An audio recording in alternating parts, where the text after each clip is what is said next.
Now let's go to breaking news in Georgia, where the jury is hearing closing arguments in the trial over Ahmaud Arbery's killing. This follows 10 days of witness testimony, including from one of the defendants himself, who described the moment that he shot and killed Arbery. The three white men accused of chasing and killing Arbery, who is black, have all pleaded not guilty.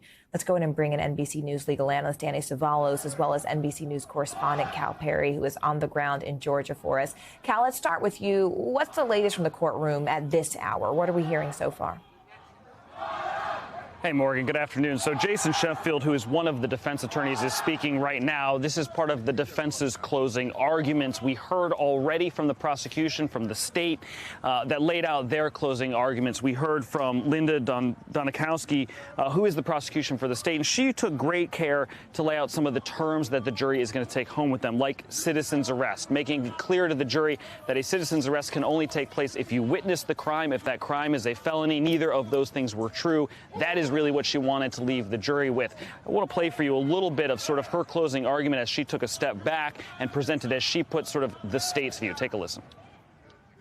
The state's position is all three of these defendants made assumptions about what was going on that day, and they made their decision to attack Ahmaud Arbery in their driveways because he was a black man running down the street.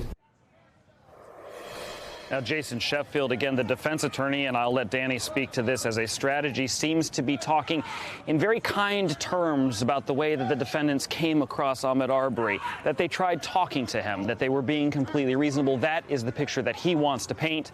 Outside the courtroom where I am, you can see behind me, people are continuing to protest. We're hearing slogans like "No justice, no peace," as the family continues to wait for the trial to finally come to a conclusion. Morgan?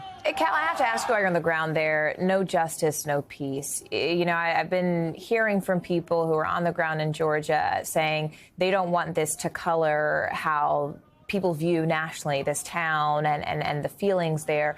This is a racially charged incident. This is a racially charged trial. This is a racially charged reaction. And we can hear the chants behind you. What are the people in the community telling you about how they're feeling about this case and its pending verdict?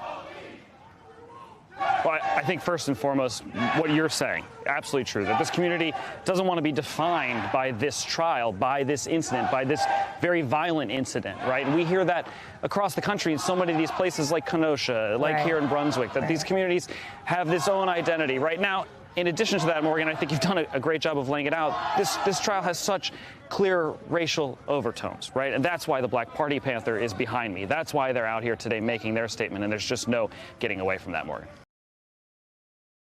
Thanks for watching our YouTube channel. Follow today's top stories and breaking news by downloading the NBC News app.